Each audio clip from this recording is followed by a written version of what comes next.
ختم اور دعا میں کیا فرق ہے؟ دعا تو سنت ہے اس شخص کی جس کی قبر مدینے میں ہے صلی اللہ علیہ وآلہ وسلم، اور ختم پڑھنا بدعت ہے ان بزرگان دین کی جن کی قبریں ادھر اسی سامنے پھر رہے ہیں۔ یہ فرق ہے۔ یہ ہمارے سب کانٹیننٹ کی بدعت ہے۔ اصالِ ثواب کو ہم مانتے ہیں، میری یوٹیوب پہ ویڈیو ہے اصالِ ثواب کے 10 طریقے، میت کی طرف سے اصالِ ثواب کرنا سنت ہے، مرے ہوئے لوگوں کے لیے دعا کرنے کا حکم ہے۔ سورۃ الحشر کی آیت نمبر 10 میں ربنا اغفر لنا ولإخواننا الذین سبقونا بالایمان، اہل ایمان دعا کرتے ہیں کہ اللہ بخش دے ان کو جو ہم سے پہلے ایمان کی حالت میں گزر چکے ہیں۔ یہ تو اہل ایمان کی نشانی ہے، صدقہ اور خیرات کرنا۔ لیکن یہ ہر جمعرات کو کھانا پکا کے مولوی کی توند بڑھانا، یہ کاروبار کے اڈے بنائے ہوئے ہیں انہوں نے، اور اس کا بڑا آسان سا طریقہ ہے۔ ان سے جا کے کوئی پوچھے جیسے وہ ہمیں کہتے ہیں دیکھو جی سوائے ابلیس کے جہاں میں سبھی تو خوشیاں منا رہے ہیں، اور پھر آگے لاجک کیا دیں گے؟ دیکھیں جی 12 ربیع الاول کا دن ہے، ایک گھر میں لائٹنگ ہے دوسرے میں نہیں ہے، تو آپ ہی بتاؤ نا کسے خوشی ہے؟ ظاہر ہے کہ لاجیکلی تو اسی کو خوشی ہے جس نے لائٹ لگائی ہوئی ہے، جو میلاد کا جلوس نکال رہا ہے۔ ادھر تک بات جانے نہیں دیتے، جذباتی ڈاکٹرن سے آپ کے ساتھ کھیلتے ہیں۔ تو پھر میں اس کا علم الکلام والا جواب دیتا ہوں کہ بتاؤ 10 محرم کا دن ہے، ایک جگہ مرثیے پڑے جا رہے ہیں، لوگ آہو بکا کر رہے ہیں، زنجیر زنی، کوئلوں پر ماتم، چھریوں سے ماتم، اور دوسرے گھر میں کچھ بھی اس طرح کی ایکٹیویٹی نہیں ہو رہی، اور یہ دوسرا گھر بریلویوں کا گھر ہے جدھر میلاد بڑا منایا جاتا ہے۔ اب بتاؤ کہ یہ عاشق اہل بیت ہیں یا مرثیہ پڑھنے والے عاشق اہل بیت ہیں؟ ہاں تو کیا کہیں گے؟ انہیں جی اسی بھی مننے والے بیت نو، لیکن اے کچھ تو نہیں نہ کرنا ہوتا تو سرکار او کچھ پھر کیوں ہوتا ہے؟ پھکی تو بغیر کام نہیں چلتا، اس تو وڈی پھکی۔ میں نے ایک بندے سے کہا، میں نے کہا یہ بتاؤ مولا علی جو ہے نا وہ 4 خلفاء میں سے آخر میں آئے ہیں، 3 خلفاء کے ساتھ رہے ہیں، وہ کوئی حدیث اگر چھپی رہ گئی تھی مولا علی کو پتہ چل گئی، کیونکہ 3 خلفاء کے ساتھ رہے ہیں وہ۔ تو مولا علی جب کوفے میں شفٹ ہوئے، دارالخلافہ شفٹ کیا، تو مولا علی 5 سال تک تو وہاں پہ رہے ہیں، پبلکلی انہوں نے نمازیں پڑھی ہیں، اور جمعے کی نماز پڑھائی، عیدین کی نمازیں پڑھائیں، تو 12 ربیع الاول کے جلوس بھی نکلتے ہوں گے۔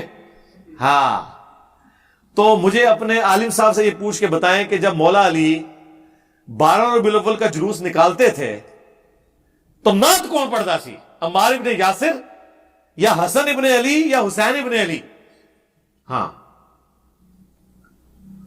تلاوت کی دی ہوندی سی، جھنڈے کون لاندا سی، تے اے نیاز پکانے دی ذمہ داری کی دی ہوندی سی۔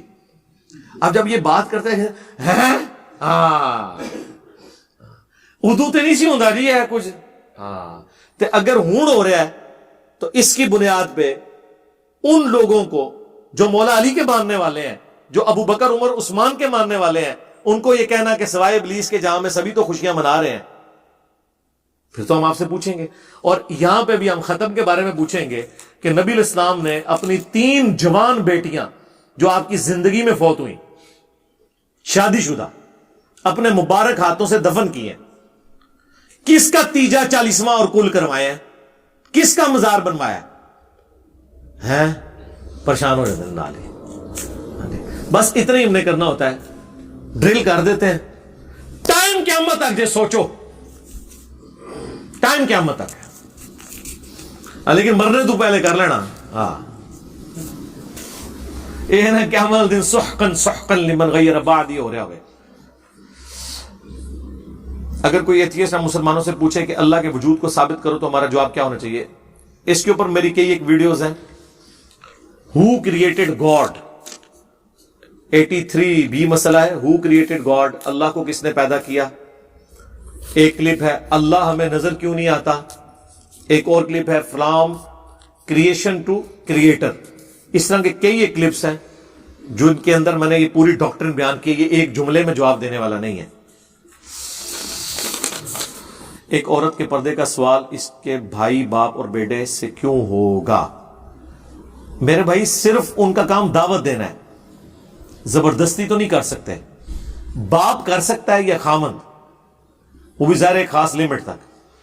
بھائی اور بیٹے سے نہیں ہوگا. وہ آپ نے شاید کوئی روایت پڑھ لی ہے کہ ایک عورت 4 لوگوں کو جہنم میں لے کے جائے گی.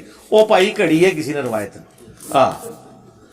اسی طریقے سے وہ ایک اور روایت بنائی ہوئی ہے جناب، ایک بندہ بڑا غریب سی، حضور نے کہا شادی کر لے، ہاں جی، اور غریب ہو گیا ہے، دوسری کر لے، تیسری کر لے، چوتھی. خدا دا نہ آجے کو گل کرنے لی کرو.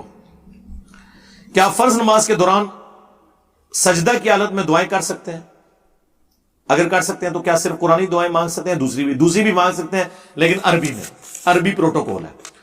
دیکھیں بخاری مسلم میں حدیث ہے، جب تم نماز میں تشہد پڑھ چکو اس کے بعد جو چاہو اپنے رب سے مانگو. یہ واضح نبی اسلام کا ایک سمجھ لیں اجازت نامہ ہے. ہم تو مانگتے ہیں، دعائیں اس میں کئی ایک. صحیح مسلم میں حدیث ہے کہ انسان سجدے کی حالت میں اپنے رب کے سب سے زیادہ قریب ہوتا ہے، لہذا سجدے میں خوب دعائیں مانگو. نبی اسلام بھی مانگتے تھے. ایک دعا تو آپ مانگا کرتے تھے جو بخاری مسلم دونوں میں آئی ہے، سبحانک اللہم ربنا وبحمدک اللہم اغفر لی. اللہ کی حمد بھی ہے اور اللہ سے مغفرت کی دعا بھی ہے. یہ نبی اسلام کا وظیفہ تھا. سبحان ربی الاعلی بھی پڑھتے تھے اور یہ بھی پڑھتے تھے. تو آپ سجدے کی حالت میں دعائیں مانگیں، اردو زبان میں نہیں، عربی کے اندر. اردو میں مانگنی ہے، نماز کے بعد مانگیں. اچھا، بعض لوگ نماز پڑھنے کے بعد ایک فالتو سجدہ کرتے ہیں، اس میں دعائیں مانگتے ہیں. سر یہ کام نہ کریں، یہ خود سے ہی بنا لیا آپ نے. نماز کے اندر کریں. یہ اونجی ہے کہ جنازہ 1 منٹ دا، دعا 10 منٹ دی جنازے تو بعد. اور وہ ابو داؤد کی حدیث پیش کرتے ہیں کہ جب تم جنازہ پڑھو تو اپنے بھائی کے لیے خلوص کے ساتھ دعا کرو. وہ کہتے ہیں یہ تو ابو داؤد میں لکھا ہے کہ جنازے کے بعد دعا کرنی ہے. سرکار نہ اتنے چیپٹر دی ہیڈنگ پڑھو، جنازے کے اندر جو دعائیں ہیں نا وہ حضور نے کہا خلوص کے ساتھ مانگو. جنازے کے بعد کا تو ذکر ہی نہیں ہے اس میں. جنازے کے بعد جو دعا ہے وہ ابو داؤد میں ہے کہ جب اپنے بھائی کو دفنا چکو تو قبر پہ کھڑے ہو کر سوالات کے استقامت کی دعا کرو، ان قریب اس سے سوالات کیے جائیں گے. وہ وہاں پہ ہے دعا. فرض نماز کے بعد بھی اجتماعی دعا اس طرح نہیں ہے جب تک کہ کوئی وسیلے اور توسل کے طور پہ کہہ نہ دے. اور آپ دیکھ لیں دیوبندی جو ہے وہ جنازے کے بعد دعا نہیں کرتے. وہ کہتے ہیں ثابت نہیں ہے، یہ بریلوی پتہ نہیں کہاں سے کرتے ہیں. ان سے پوچھے یار یہ جو آپ فرض نماز کے بعد کرتے ہیں یہ ثابت ہے؟ یہ علماء نے جاری کی ہے، اکابرین نے. اکابرین تو